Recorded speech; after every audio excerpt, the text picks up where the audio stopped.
আজিৰ পৰা সমগ্ৰ ৰাজ্যজুৰি ভাৰতীয় জনতা পাৰ্টিয়ে বুথ সবলীকৰণ আৰু বুথ বিজয় অভিযানৰ শুভাৰম্ভণি কৰিছে।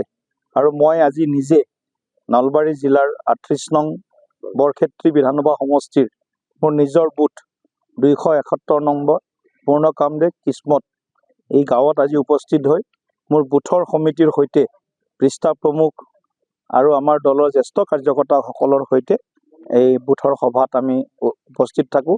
আমাৰ আগন্তুক দিনত আমি আমাৰ এই বুথত আমাৰ সাংগঠনিক ভেটি আৰু কেনেকৈ মজবুত কৰিব পাৰোঁ, আমাৰ বুথত যি নতুন ভোটাৰ তালিকা প্ৰকাশ পাইছে ঠিকে থাকে চব আছেনে নাই, সকলোৰে নাম কাৰোবাৰ নাম কাটা গৈছে নেকি, কাৰোবাৰ নাম নতুনকৈ সোমাব ৰৈ গৈছে নেকি, বা কোনোবা ব্যক্তিৰ মৃত্যু হৈছে নেকি, কোনোবা ছোৱালীৰ বিয়া হৈ গৈছে নেকি, কোনোবা বোৱাৰী আমাৰ গাঁৱলৈ আহিছে নেকি ইত্যাদি, কোনোবা পাৰ্মানেণ্টলি এবচেণ্টি যিবিলাকে যোৱা ৩-৪টা নিৰ্বাচনত ভোট দিবলৈ অহা নাই ইত্যাদি গোটেই কথাবিলাক আমি পুংখানুপুংখভাৱে আলোচনা কৰিছোঁ। আৰু আমাৰ বুথৰ ৪৬৮ গৰাকী ভোটাৰ ইতিমধ্যে ড্ৰাফ্ট ৰোলছত অন্তৰ্ভুক্ত হৈছে। ৫ গৰাকী নতুন ভোটাৰ তেওঁলোকে নিজৰ আবেদন কৰিছে, যিসকলৰ বয়স ১৮ বছৰ হৈছে। ২ গৰাকী ভোটাৰৰ মৃত্যু হৈছে আৰু আমাৰ ৪ গৰাকী ছোৱালী আমাৰ পৰা বিয়া হৈ গৈছে, ২ গৰাকী বোৱাৰী আমাৰ গাঁৱলৈকে আহিছে।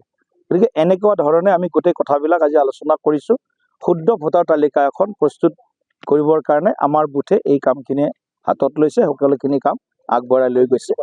আৰু আজি ৰাজ্যজুৰি আমাৰ ভাৰতীয় জনতা পাৰ্টিৰ সকলো বুথত এই বুথ সবলীকৰণ বুথ বিজয় অভিযান আনুষ্ঠানিকভাৱে আজি মই আমাৰ গাঁৱৰ পৰা আৰম্ভ কৰিছোঁ। আজি যিহেতু প্ৰধানমন্ত্ৰীগৰাকী আহিব, কি ধৰণৰ কাৰ্যসূচী আছে বা কি ধৰণে কাৰ্যসূচী তেখেতে ঠিক ৫ বজাত সৰুসজাই ষ্টেডিয়ামত আহি পাব। আমাৰ চহকী বড়ো জনগোষ্ঠীৰ যি আটাইতকৈ এটা অতি সুন্দৰ যিটো নৃত্য বাগুৰুম্বা, সেই বাগুৰুম্বা নৃত্যৰ তেখেত প্ৰত্যক্ষদৰ্শী হ'ব। ১০,০০০তকৈ অধিক বাগুৰুম্বা নৃত্যশিল্পীয়ে এই অনুষ্ঠানত নৃত্য পৰিৱেশন কৰিব। আৰু তাৰ লগে লগে তেখেতে কেইবাখনো ৰেল, বন্দে ভাৰত শ্লিপাৰ কোচকে ধৰি কেইবাখনো ৰেলৰ তেখেতে শুভাৰম্ভণি কৰিব। কাইলৈও তেখেত কলিয়াবৰত গৈ কাজিৰঙা এলিভেটেড কৰিডৰ প্ৰায় ৭,০০০ কোটি টকা ব্যয় সাপেক্ষে এই এলিভেটেড কৰিডৰ নিৰ্মাণৰ আধাৰশিলা স্থাপন কৰিব। লগে লগে কাইলৈও কেইবাখনো ৰেল তেখেতে শুভ উদ্বোধন কৰিব। যিহেতু নিৰ্বাচন আছে, গতিকে মিত্ৰতাৰ ক্ষেত্ৰত কিবা আলোচনা হ'ব পাৰে নেকি? চলি আছে, মিত্ৰতাৰ ক্ষেত্ৰত আলোচনা চলি আছে।